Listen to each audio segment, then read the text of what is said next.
No. All right, let's move on now to our next topic. Let's see what I've got for you. Well, this next topic comes from Barry Williams. Barry Williams of the Brady Bunch. Hi, John, and welcome back. Quick question. I watched your most anticipated movies of 2019 video, and I was really surprised that you didn't have Glass in your top 20 and only gave it an honorable mention. With all the excitement and fantastic trailer, why wouldn't you put it in your top 20 most anticipated? Yes, John, I too. I am with Barry Williams. Why did you not put it in your most anticipated top 20? Yeah, okay, so for those of you who missed it, while I was on vacation, I still did some videos, including my most anticipated, and I made a top 20. And I mentioned in the honorable mention, didn't make the top 20, but Wow. was Glass. Look. I'm going back and watching this video. I want to know what you put in your top 20. So, look, Glass, we just talked about its Comic-Con trailer, was great. Right. It was a great Comic-Con trailer. I've liked the trailer since then. I am looking forward to this movie. I had it as an honorable mention. I am anticipating this movie. I can't wait to see it. We've only got about 12 more days till we get to go watch it. So I'm very, very stoked for it. So why then don't I have it in the top 20? And I'll tell you why. Shamhammer. M. Night Shyamalan. is why I don't have in my top 20. Now, look, we can say that M. Night is on a little bit of a roll right now, and he is. He's a comeback kid, bro. He did The Visit, which was a nice little movie. Not a spectacular movie, but it was a nice little movie. It was the first win for M. Night in a while. And good. He needed it, and it was a nice little... I enjoyed it. Then he did Split. I think Split... I enjoyed Split. I did too. But until the ending...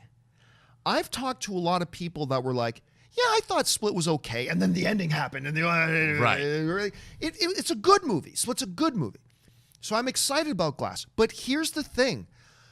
Right now, here, January 7th, 2019, I just cannot put a Shamhammer movie on my top 20. Why?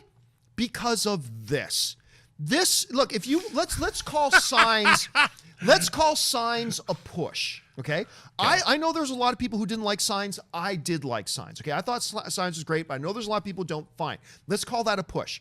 But after your Sixth Sense and Unbreakable and Signs, what did you have? You had The Village, which, oh my God. Then you had...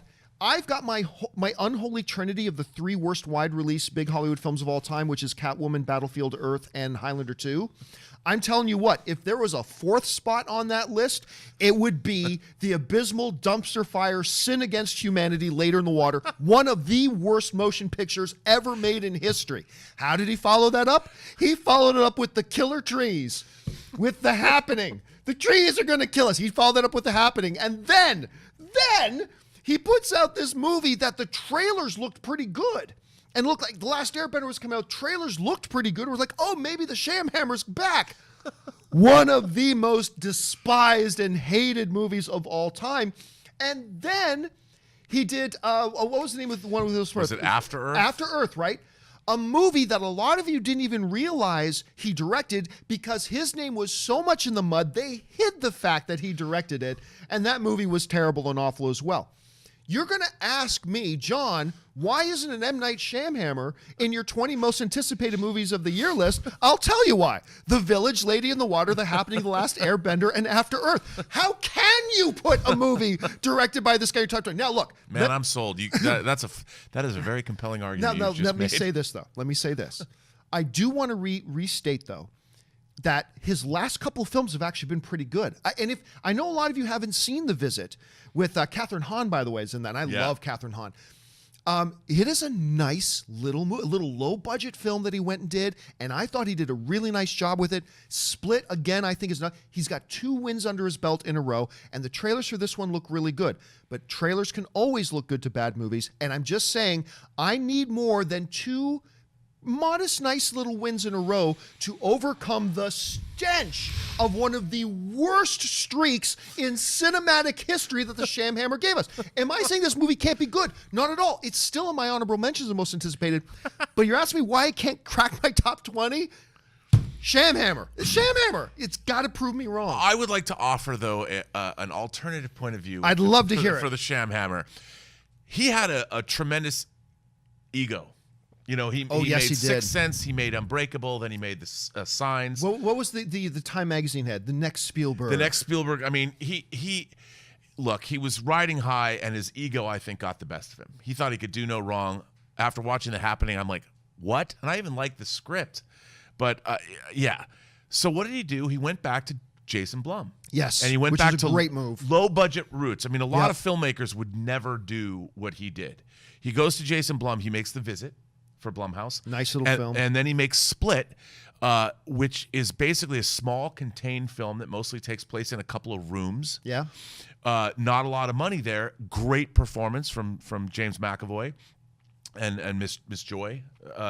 Fantastic character actor piece, really. Yeah. Betty Buckley. Come on, Betty Buckley, who's been killing it on Broadway, but I remember her from 8 is Enough. She was the stepmother to the Brood. But I loved seeing her, and she was in Carrie, if you remember that. But I totally forgot that. She's the gym teacher that gets cut in half right. by the swinging basketball backboard. But I thought he really did a great thing, and he went back to his indie roots and made indie films. And a lot of people wouldn't do that. And I think this movie is what's going to put him back into the A-list of studio filmmakers if it works. This is a pivotal outing for him because Blumhouse is putting more energy behind the distribution and the marketing of this film than they have for a lot of their films. They're putting a lot of hype to it. Just driving into the studio today, I mean, I think, Ray, you and I passed by about 4 or 5 different billboards for this movie listed all over the place. It is a pivotal one. And look, make no mistake, I am cheering for this movie. Yeah. I like the last couple of films, M. Night, and nothing is better than a good comeback story. I'm just saying I can't buy in wholeheartedly with that streak of films, because remember, we're not talking about 5 bad films. Right. We're talking about historically awful filmmaking. Right. And by the way, Dude, The Village, one of the most angering things, I walked out of The Village going, what, a jetliner never flew over that wilderness area? they rerouted air traffic. Yeah. I think they rerouted air traffic. And stellar cast: Joaquin Phoenix, Bryce Dallas Howard, Sigourney Weaver. I know. Look, it was a great cast. All that had a lot of stuff potentially going for it. But I'll tell you what. Going to your point, have you ever heard this story? And you guys can go up and look this up. But talking about what happened to his ego, Disney was originally supposed to be the studio behind Lady in the Water, Right. but the studio head had some problems with the script, and there was this infamous dinner that happened between her and M. Night, and she's like, I don't know, M. Night, maybe writing yourself into the movie as the writer who saves the world isn't going to go over so well, and lots of other things. He was so mad that they would question anything that he would do. He got up, stormed out, and he never worked with them again. And then we saw what happened. Lady in the Water was a travesty of a movie, blah, blah, blah. It's just another one of those things when people say to me, you know, the filmmakers should have total creative freedom. Bullshit. No, they shouldn't. Filmmaking is a collaborative art. It's and sometimes you need to listen to people outside of your own headspace. Oh, yeah. And that is a point where his ego got the best of him. He should have listened to the people at Disney, and he might have been able to avoid it. But you know what? I agree with you. If he crushes it with Glass, easily his most anticipated movie in a long time, and makes it 3 in a row, Shamhammer's back. He's back. Yes. If he can do this. This is a pivotal. Shamhammer's back. This is a pivotal one.